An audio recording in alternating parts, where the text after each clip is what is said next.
Big breaking political news out of Minnesota. Governor Tim Walz, who of course was the Democratic nominee for vice president in 2024, has ended his re-election bid for governor. He is not going to run for re-election. This comes as pressure has been growing around this widening welfare fraud scandal. Now, Walz has not been accused of any wrongdoing, but it has been a growing political headache. Let's get right to CNN Chief National Affairs Correspondent Jeff Zeleny. This is a wow this morning, or at least would have been if you had said it was going to happen, 2 or 3 months ago? That's right, John. Good morning. Even perhaps 2 or 3 weeks ago, the reality is Minnesota Governor Tim Walz had been insistent on running for a third term, which would have been unprecedented in and of itself. Minnesota has not elected a governor for 3 consecutive terms, but it is that deepening federal probe as well as this widening scandal. As you said, he is not implicated in this at all. This is actually somewhat old news in Minnesota. This has been going on for years and years. The prosecution started back during the Biden administration, but over the holidays, it certainly did widen. There was a right-wing influencer who posted a viral video on social media that quite literally went viral when the Vice President of the United States and the FBI director leaned in on this, and it shined a brighter spotlight on really what had been some deep concerns among Minnesota Democrats, even about the wisdom of Governor Walz seeking a third term. They believe that this would hang over the entire re-election effort and perhaps even damage the Democratic Party, even though there is no suggestion that there was wrongdoing. However, this widening scandal happened on his watch, but we are getting his reasoning in a new statement this morning that's ahead of a news conference he's scheduled to hold in just a few hours. And let's take a look at one small portion of this, if we can, John. The governor writes this. He said, "As I reflected on this moment with my family and my team over the holidays, I came to the conclusion that I can't give a political campaign my all. Every minute I spent defending my own political interests would be a minute I can spend defending the people of Minnesota against the criminals who prey on our generosity and the cynics who prey on our differences." And the governor goes on in quite a lengthy statement, which we expect him to read at that news conference, which is going to be happening at 11 a.m. in St. Paul, Minnesota. He goes on to take direct aim at President Donald Trump and allies of the president and Republican allies who have sought to make political hay out of this, if you will. Of course, they have a lot of this fraud is coming from some leaders of the Somali population in Minneapolis and Minnesota, longstanding members of the community. And the fraud goes back to the COVID time of federal money that was sent to the state of Minnesota. It was simply misused to the tune of the billions. So dozens have already been convicted. But again, the governor is taking direct aim at President Trump over this for politicizing this entire matter. Well, good morning, everyone, and Happy New Year.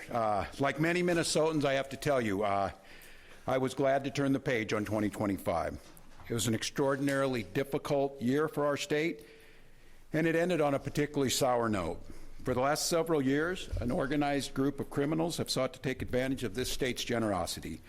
And even as we make progress in the fight against the fraudsters, we now see an organized group of political actors seeking to take advantage of a crisis. I don't want to mince words here.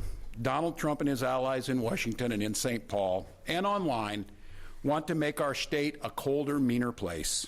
They want to poison our people against each other by attacking our neighbors. And ultimately, they want to take away much of what makes Minnesota the best place in the country to raise a family. They've already begun trying to withhold funds that were meant to help families afford child care. And they have no intention of stopping there. Make no mistake. We should be concerned about fraud in our state government. We cannot effectively deliver programs and services if we can't earn the public's trust. That's why over the past few years, we've made systemic changes in the way we do business. We've gone to the legislature time and time again to get more tools to combat fraud. We've fired people who weren't doing their jobs. We've seen people go to jail for stealing from our state. We've cut off whole streams of funding in partnership with the federal government, where we saw widespread criminal activity. We've put new locks on the doors of our remaining programs, and we've hired a new head of program integrity to make sure that those locks can't be broken. All across this state, Minnesotans are hard at work on this problem. Advocates, administrators, investigators are on the front lines defending the integrity of our state's programs. And I want to give a very heartfelt thank you to all of them. There is more to do. A single taxpayer dollar wasted on fraud should be intolerable. And while there's a role to play for everyone, from the legislature to prosecutors to insurance companies to local and county government, the buck does stop with me. My administration has been taking fast, decisive action to solve this crisis. We'll win the fight against the fraudsters. But the political gamesmanship we're seeing from Republicans is only making that fight harder.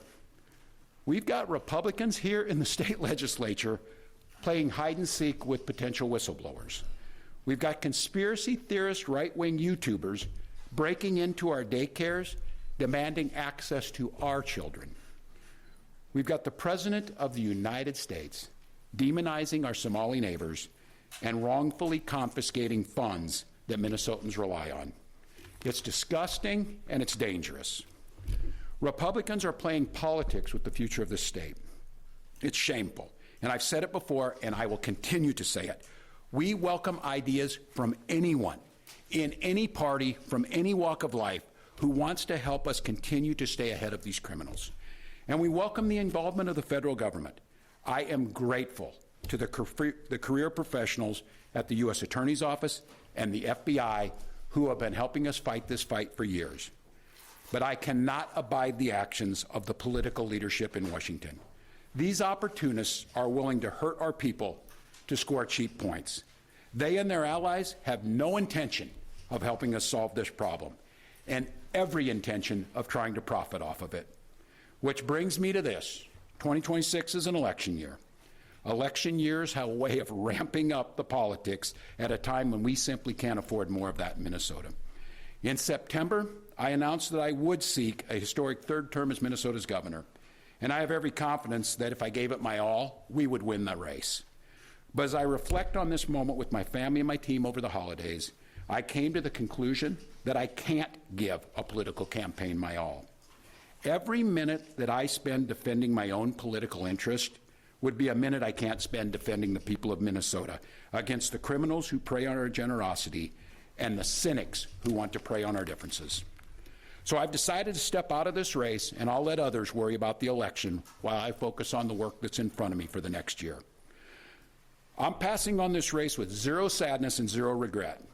I did not run for this job to have the job. I ran for the job to do the job. Minnesota faces enormous challenges this year, and I refuse to spend a single minute doing anything other than rising to meet this moment. Minnesota has always come first and always will. That's what I believe servant leadership demands of me.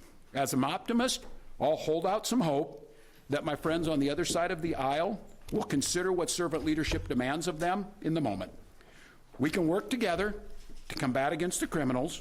We can work together to rebuild the public's trust and make our state stronger.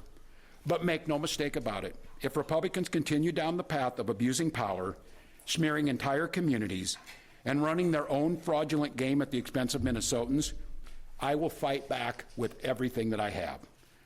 I am absolutely confident a Democratic and a DFLer will hold this seat come November. I'm confident that I'll find ways to contribute to the state that I love long after next January. But there'll be time to worry about all that later. Today, I'm proud of the work we've done to make Minnesota America's best place to live and raise kids. From our new paid leave policy to our child tax credit to our school lunch programs feeding every single child. And I'm doubly proud of the incredible team we put together to make this vision a reality. I want to take a moment to thank every member of my staff, to every single state employee who has been part of this fight. Now more than ever, I need you on the job. I need you to help work together to tackle the important work in front of us.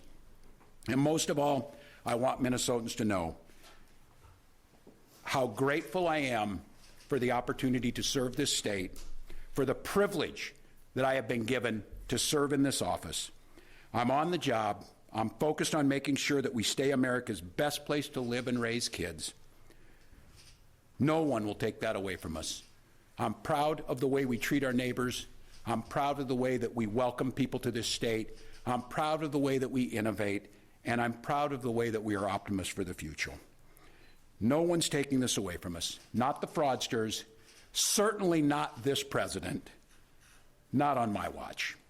Tomorrow, I'll be back with you. I'll give you an update on America's best paid family medical leave program that is now a week into it, and at that time, I'll take all your questions. Thank you all.